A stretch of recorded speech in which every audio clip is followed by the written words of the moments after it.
বাংলাদেশের অর্থনৈতিক প্রাণকেন্দ্র চট্টগ্রাম ইকোনমিক জোন। বাংলাদেশের অর্থনীতির মূল স্পন্দন, বাণিজ্যিক রাজধানী এখন চট্টগ্রাম।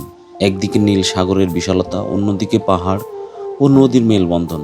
তবে শুধু প্রাকৃতিক সৌন্দর্য নয়, বাংলাদেশ আজ বিশ্বের বুকে মাথা উঁচু করে দাঁড়াচ্ছে যে শিল্প বিপ্লবের শক্তিতে, তারও মূল চালিকা শক্তি চট্টগ্রাম। বাংলাদেশকে বিশ্ব অর্থনীতির পাওয়ার হাউসে পরিণত করতে চট্টগ্রামের উপকূল জুড়ে গড়ে তোলা হয়েছে বেশ কয়েকটি বিশ্বমানের স্পেশাল ইকোনমিক জোন বা বিশেষ অর্থনৈতিক অঞ্চল, যা কেবল বিপ্লবায়নের নতুন দিগন্তেই উন্মোচন করেনি, বরং দেশি বিদেশি বিনিয়োগকারীদের জন্য হয়ে উঠেছে এশিয়ার অন্যতম আকর্ষণীয় গন্তব্য। চট্টগ্রামের এই অর্থনৈতিক বিপ্লবের কেন্দ্রবিন্দুতে রয়েছে মিরসরাই, সীতাকুণ্ড, ফেনীর সোনাগাজী জুড়ে বিস্তৃত জাতীয় বিশেষ অর্থনৈতিক অঞ্চল। পূর্বে যা বঙ্গবন্ধু শেখ মুজিব শিল্পনগর নামে পরিচিত ছিল, এটি প্রায় 33,800 একরের বেশি জায়গা জুড়ে নির্মিত দক্ষিণ এশিয়ার অন্যতম বৃহত্তম পরিকল্পিত শিল্পনগরী। চট্টগ্রাম বন্দর থেকে মাত্র 60 কিলোমিটার দূরে অবস্থিত এই বিশাল শিল্পনগরীটি ঢাকা চট্টগ্রাম মহাসড়কের সাথে সরাসরি যুক্ত। এখানে একসাথে গড়ে উঠেছে পোশাক খাত, automobile, steel, pharmaceuticals, chemical, agro processing সহ নানা ভারী ও হালকা শিল্প।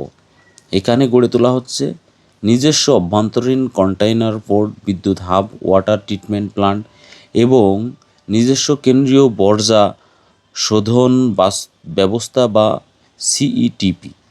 পরিবেশের ভারসাম্য বজায় রেখে একে একটি পরিবেশ বান্ধব গ্রিন ইকোনমিক জোন হিসেবে গড়ে তোলা হচ্ছে। শুধু মিরসরাই নয়, কর্ণফুলী নদীর পাড়ে আনোয়ারা গড়ে উঠেছে আরও কিছু দূরদর্শী অর্থনৈতিক অঞ্চল। এর মধ্যে অন্যতম হলো আনোয়ারার অবস্থিত চাইনিজ অর্থনৈতিক ও শিল্প অঞ্চল, যেখানে বিশেষ সুবিধা পাচ্ছে চীন সহ বিশ্বের প্রধান প্রধান শিল্প গ্রুপগুলো। এছাড়া আনোয়ারা রয়েছে শতভাগ পরিবেশ বান্ধব কোরিয়ান ইপিজেড, যা ইতিমধ্যে হাজার হাজার মানুষের কর্মসংস্থান ও বিশাল রপ্তানি আয়ের মাধ্যমে সফলতার প্রতীক হয়ে দাঁড়িয়েছে। আর বঙ্গবন্ধু শেখ মুজিবুর রহমান টানেল, অর্থাৎ টানেল অব দ্য নেশন এর সুবিধার কারণে এখন আনোয়ারা ইকোনমিক জোন চট্টগ্রাম বন্দর এবং সমুদ্র সৈকতের সাথে মুহূর্তেই যুক্ত হতে পারছে। এর পাশাপাশি কর্ণফুলী ড্রাই ডক বিশেষ অর্থনৈতিক অঞ্চল সহ বেসরকারি খাতের বেশ কিছু ইকোনমিক জোনও গতিশীল করেছে পুরো চট্টগ্রামের শিল্প অবকাঠামোকে। চট্টগ্রামের এইসব অর্থনৈতিক অঞ্চল দেশি বিদেশি বিনিয়োগকারীদের জন্য দিচ্ছে অবিশ্বাস্য সব সুবিধা, যেমন কর ছাড়, সহজ শর্তে জমি বরাদ্দ, নিরবিচ্ছিন্ন বিদ্যুৎ, গ্যাস ও পানি সরবরাহ এবং ওয়ান স্টপ সার্ভিস। বিশ্বব্যাংক সহ বিভিন্ন আন্তর্জাতিক সংস্থার সহযোগিতার দ্রুত সম্পন্ন হচ্ছে যোগাযোগ ও ইউটিলিটি অবকাঠামোর কাজ। জাপান, চীন, ভারত, যুক্তরাজ্য এবং আমেরিকার মতো বড় বড় দেশগুলো এখানে কোটি কোটি ডলার বিনিয়োগ করছে। চট্টগ্রামের এইসব ইকোনমিক জোন পূর্ণাঙ্গ রূপ পেলে সৃষ্টি হবে আনুমানিক 15 থেকে 20 লাখ মানুষের সরাসরি কর্মসংস্থান, যা শুধু চট্টগ্রামের মানুষের জন্যই নয়, পুরো দেশের বেকারত্ব নিরসনে এবং তরুণদের দক্ষ মানব সম্পদ রূপান্তরে এবং যুগান্তকারী ভূমিকা রাখবে। সাগর, বন্দর, টানেল, রেলপথ ও অর্থনৈতিক অঞ্চলের এই এক অপূর্ব সংযোগ চট্টগ্রামকে বানিয়ে তুলেছে দক্ষিণ ও দক্ষিণ পূর্ব এশিয়ার অন্যতম প্রধান লজিস্টিক ও ইন্ডাস্ট্রিয়াল হাব। চট্টগ্রামের ইকোনমিক জোনগুলো শুধু কতিপয় কারখানার সমষ্টি নয়, এটি উন্নত ও সমৃদ্ধ বাংলাদেশের স্বপ্ন পূরণের মজবুত ভিত্তিপ্রস্তর। চট্টগ্রাম এভাবেই গড়ে তুলেছে আগামীর স্বনির্ভর, আধুনিক ও সম্ভাবনাময় বাংলাদেশ।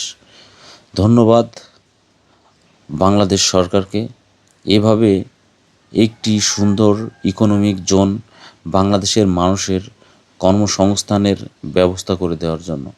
চাই এমন সুন্দর সুন্দর কলকারখানা বা ইকোনমিক জোন বাংলাদেশের প্রতিটি জেলায় জেলায় যেন গড়ে ওঠে এবং সেখানে যেন বাংলাদেশের মানুষের সুষ্ঠু ও সুন্দর একটি কর্মপরিবেশ গড়ে ওঠে। প্রত্যেকটা মানুষের কর্মসংস্থানের পাশাপাশি তাদের জীবন জীবিকা, তাদের ছেলেমেয়েদের পড়াশুনোর ব্যবস্থা যেন সুন্দর ও সাবলীলভাবে এই ইকোনমিক জোনের আশেপাশেই বাংলাদেশ সরকার তৈরি করে দেন, সেটার জন্য আন্তরিক অনুরোধ রাখব। চাই বাংলাদেশের প্রত্যেকটা মানুষ যেন সুষ্ঠু স্বাভাবিকভাবে এই ধরনের কলকারখানায় চাকরি করতে চাই। ধন্যবাদ আমাদের সাথে থাকার জন্য।